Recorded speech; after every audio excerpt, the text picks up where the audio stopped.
Some of us, our expectations are high. Some of us, our expectations are too low. But I'm dwelling on the other extreme for now. Some of us, our expectations are high. Sometimes marriage no hard. Now you find a perfect spouse. It's part of it. There will be misunderstandings. Listen, if you cannot accommodate misunderstandings, you're not ready. That's the important thing I want you to know. If you cannot accommodate it, I am telling you what I learned, and I learned.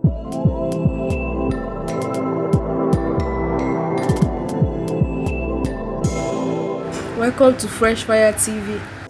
I am telling you what I learned, and I learned the hard way. Oh my God. Listen, are you listening to me? Can I open up to you? So, one of the biggest mistakes I made when I was dating is that I compared with my ex just a little bit. And because with the person I was dating before, we dated 2 years and we didn't quarrel once.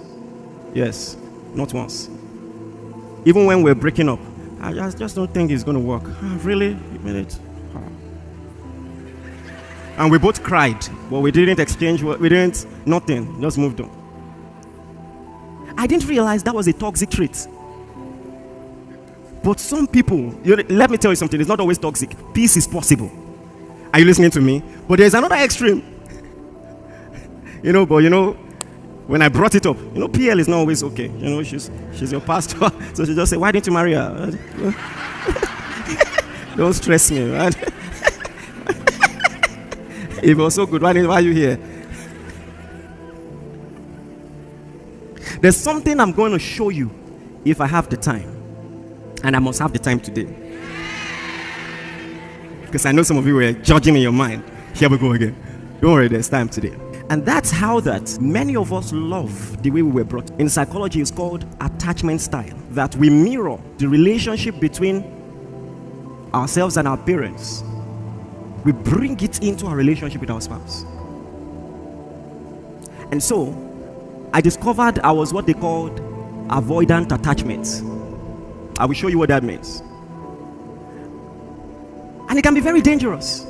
People like me can be very dangerous because we don't like to fight. If you cross the line in the friendship, you will just discover, I won't talk to you again. I will just draw the line and that's the end. And so what happened was very simple. And this is the first time it's coming out of my mouth. That's how dangerous we can be. I won't complain, I won't fight, we'll just end it. That's all, we'll move on. It's not you, it's me. So this was what happened. Just imagine. Look at all that God is doing through us by the grace of God. And now, move back maybe 15 years. And I'm trying to date someone.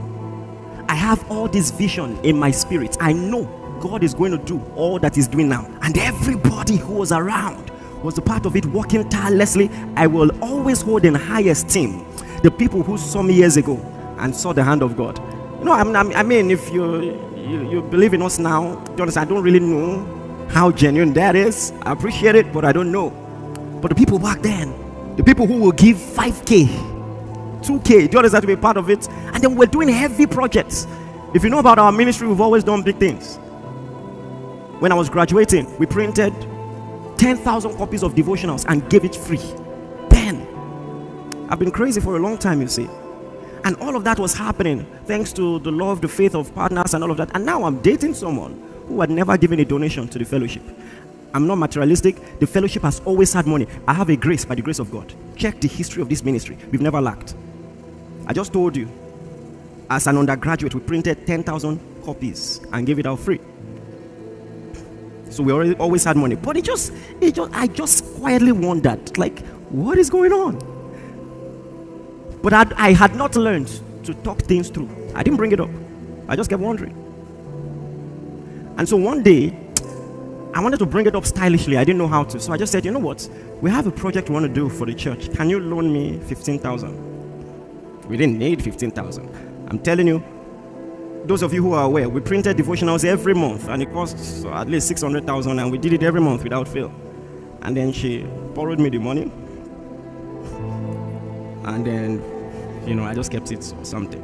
And then months after, honestly, in my mind, I had some respite. Well, at least she could part way with money. It's not as bad as I thought. Then months after, she came to see me and we're talking and then we're already going. And she said, hey, about that money that I borrowed you. So I said, okay. So I went, packaged the money in an envelope. Then in another envelope was letter. I've changed. If you like, don't judge. I'm not doing again. Look at the way some of you are judging me. You don't understand. Some of you don't understand visionaries. I'm not trying to excuse it, but you don't understand visionaries. How could you not see it? How could you not be? I'm not talking about a large amount. I'm not once, let's be a part of this. 2K. If it was, okay, give me the money back, but you know what, take 2K, just add to this. Not once. The approach was wrong. Do you understand? And you know, I was in a school that didn't use phones. So maybe she thought, God, the more I explain it, to sound worse. So she must have thought it was a love letter. On the way in the bus, she just opened it. She tried to call me, we don't have phone. So the reason I'm telling you this, listen. Now imagine bringing that attitude into a marriage. You get what I'm saying? You don't want to talk things through. I told you last week, there's a reason women nag. You can be so poor at communication that they want any reaction, bad or good. Just react. Just show that you are alive in this relationship. I'll take anything. If it's anger, even if it's anger. Let me tell you something. To many ladies, anger is reassuring. It means you care. Some of you know what I'm saying. Women, if you have, I'm not saying if you are like that. If you have a clue what I'm saying and you are honest, raise your hand like this. Just, you don't have to raise it up. Thank you. Something like this. I'll take it. Anger is reassuring. You cannot just be stonewalling. You know, there's a space for that sometimes. If tempers are just high, you might want to take some time off. But listen, there are 4 things that psychologist said the moment he sees, he knows that this marriage will not make it. In fact, not only does he know the marriage will not make it, he has a timeline. They won't make it past 12 years. Predictably. The 4 things are criticism. Always criticizing. Some people don't know how to have a dialogue without criticizing. Wind blows, a cup falls down. Why are you so careless? The wind blew. They cannot separate the incidents from the person. They must add labels. You always be careful of labels like that. You always. Criticism. Number 2, defensiveness. Defensiveness. Can I tell you something? It's been proven the leading cause of divorce.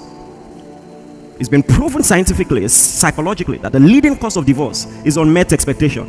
I kept expecting you to make these adjustments. I kept trying to tell you. You didn't even try. You didn't even listen to me. So I began to stonewall, and there was no improvement until everything fell apart. I am telling you that communication will be the difference between a marriage that makes it and a marriage that does not. What did I say is number 1, please? What is number 2? All right. Number 3, contempt. Contempt. I think I talked about that last week. Number 4, stonewalling. Stonewalling, where there is just a wall. Married but single. Very dangerous thing. But like I said, this man also discovered that when the ratio of the good in the marriage is greater than the ratio of the bad, they will still make it.